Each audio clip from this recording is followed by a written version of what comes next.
Chapter 58, She Chooses Him. The morning mist was a low-hanging veil over the Hamptons' shoreline, turning the Atlantic into a pale, whispering ghost. I stood on the deck of our house, a heavy knitted cardigan pulled tight against the dawn chill. In my hand was a digital document that had arrived at midnight, a formal invitation from the Global Council in Geneva. They wanted me to lead the newly formed International Neural Integrity Commission. It was a position of global authority, a role that would make me the primary arbiter of all cognitive research on the planet. It was everything my father had dreamed of. It was the highest summit a Sterling could ever climb. But it required a permanent relocation to Switzerland.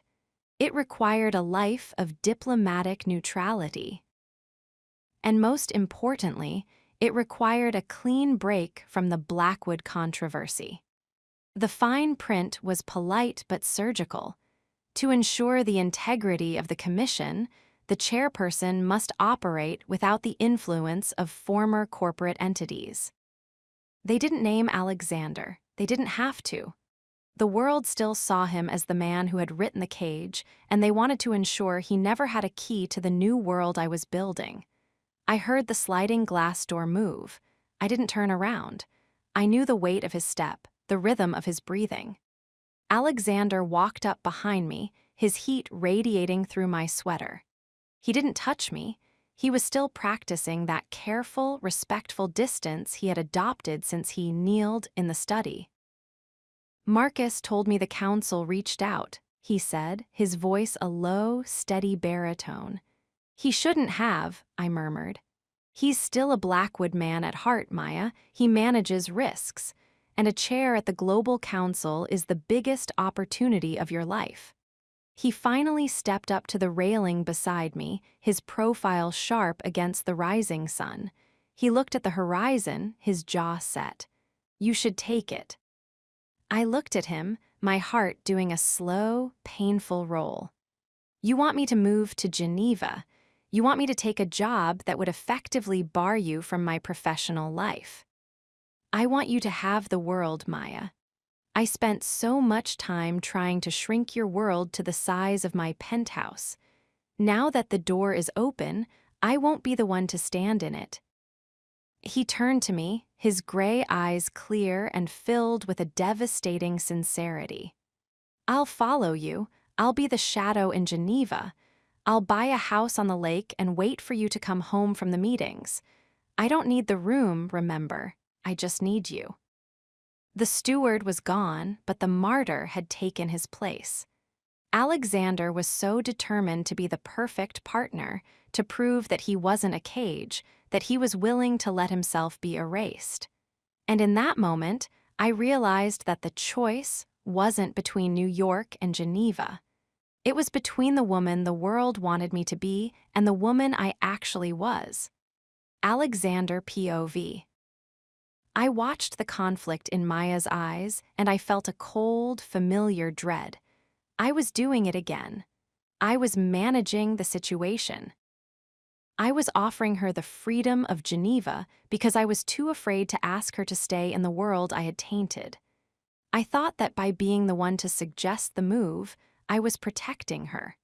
But as I looked at the gold band on my finger, I realized I was still hiding. I was hiding behind a mask of nobility because I didn't think I was enough to keep her here on my own merit. Geneva is beautiful this time of year, I said, my voice sounding hollow even to me. The foundation can operate remotely. Your father loves the Alps. It's the logical move, Maya. Logical, she repeated, her voice dripping with a sudden, lethal sarcasm. She stepped toward me, closing the gap until our chests were almost touching. She reached up and grabbed the lapels of my sweater, her eyes flashing with the sterling fire. You're a terrible liar, Alexander. You don't want to move to Geneva. You want to stay here. You want to build the research center. You want to watch the sunset from this deck every night. It doesn't matter what I want. I growled, my hands finding her waist. My grip was tight, a reflex I couldn't stop. You've been locked in your whole life, first by your father's debt, then by my contract, then by the fallout. This is your chance to be the one who calls the shots for the entire planet. I won't let my past be the thing that holds you back. You think you're holding me back.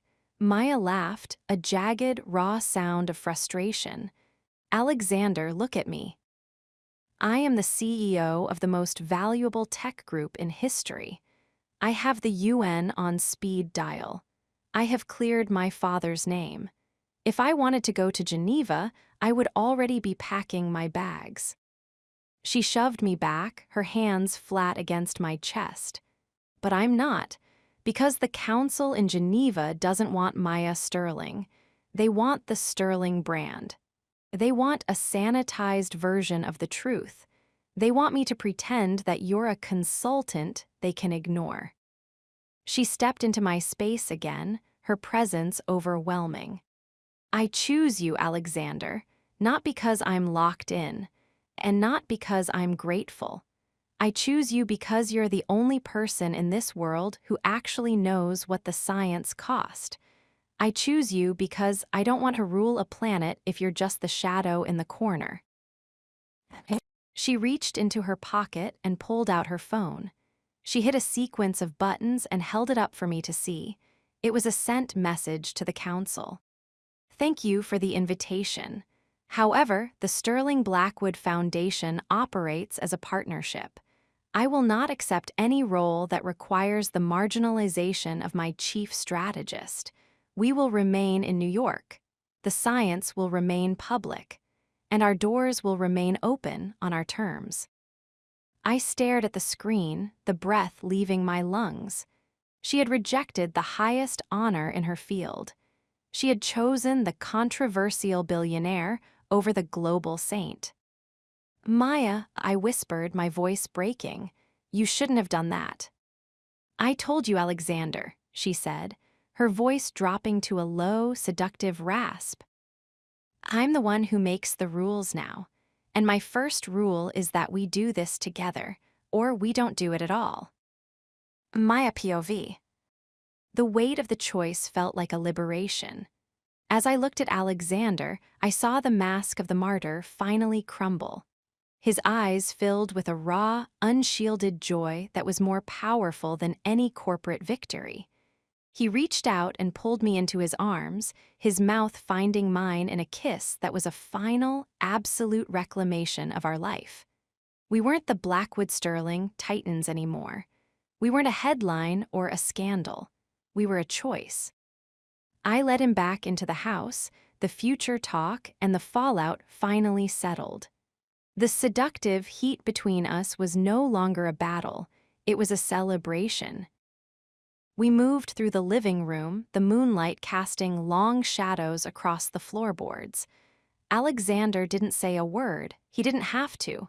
He picked me up and carried me to the bedroom, his eyes never leaving mine. He laid me on the bed, but he didn't move over me. He stayed at the edge of the mattress, his hands finding the zipper of my dress. You chose me, he murmured, the words a prayer. I'll choose you every morning for the rest of my life, I promised. The intimacy that followed was the most profound experience of my life. By choosing him publicly, I had opened a new door in our private world. There were no more ghosts in the room. No more Sarah Jenkins, no more Eris Thorne, no more Aliner. There was just the man who had surrendered everything and the woman who had realized it was worth it. Alexander touched me with a reverence that made my skin hum. He kissed every inch of me, his mouth a map of the devotion he had vowed. In the dark of the Hamptons night, surrounded by the silence of the house we had built, we finally crossed the ultimate line. We moved together with a slow, agonizingly beautiful precision. It was a fusion of souls, a merging of two people who had been locked in to their own roles for so long they had forgotten how to just be. As I reached the peak, my fingers digging into his shoulders, I realized that my power didn't come from the foundation or the council. It came from the fact that I was loved by a man who was brave enough to let me lead. Alexander POV 4:00 a.m. I woke up to the sound of the ocean. Maya was asleep beside me, her dark hair a silk tangle against the white pillows. The gold band on her finger caught the moonlight, a brilliant, defiant spark of clarity. I stayed perfectly still, watching her. I felt a sense of peace that was so deep it almost felt like a physical weight. Maya had chosen me. She had looked at the peak of her profession and decided that the room wasn't worth owning if I wasn't in it as her equal. She had shattered the last of the locked-in legacy by proving that her freedom was a power she used to keep me close. I reached for the Vigil of Justice notebook on the nightstand.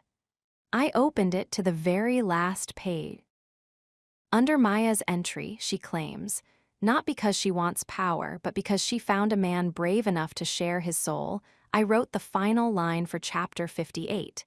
She chooses him, and in doing so, she taught the Titan how to be a king. I put the notebook back and pulled Maya closer. She stirred, murmuring my name in her sleep, and moved into my heat. The room was full. The world was quiet, and for the first time in my life, I didn't have to check the time. Maya POV morning.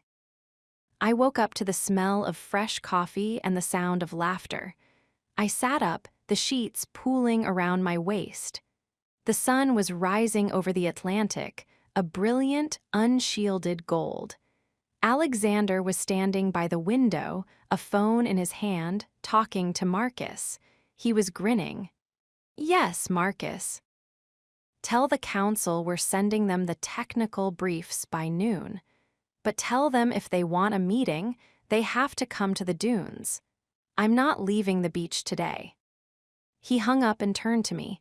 The steward was gone, the consultant was back, and the husband was radiant. "Good morning, CEO Sterling," he said, walking over to the bed. "Good morning, Mr. King," I teased, reaching up to pull him down to me. "King," he asked, his eyebrows rising. "I saw the notebook, Alexander. I like the title." He laughed, a rich, soulful sound that filled the room. He leaned down and kissed me, a long, deep, and rawly honest kiss that tasted of the future. "The locked-in era is a memory, Maya," he whispered. "But the claim is our reality." "I think I can live with those terms," I said. We walked out of the bedroom, hand in hand. The choice was made. The fallout was over. And as we stepped out onto the beach, the world was ours to explore. Together. Alexander POV. We spent the day on the sand. We didn't talk about Geneva. We didn't talk about the board. We talked about the house. We talked about the nursery. We talked about the fact that for the first time in our lives, we weren't separate targets. I looked at Maya, and I saw the woman who had conquered the Titan and found the man. She was the one who had dismantled the cage and built a home. And as the sun began to set over the dunes, casting a long, orange glow over our new house, I realized that I had finally achieved the ultimate Blackwood goal. I had secured the most valuable asset in the world. And her name was Maya. Maya POV, end of chapter 58. The sun rose over Manhattan, a brilliant, unshielded gold. I looked at the ring on my finger. It was just a band of gold. But it was the strongest thing I'd ever seen. I looked at Alexander, and I saw my husband, my partner, and my equal. We were no longer locked in. We were just us, and the world was ours to explore, together. Next chapter, chapter 59, The Night That Changes Them.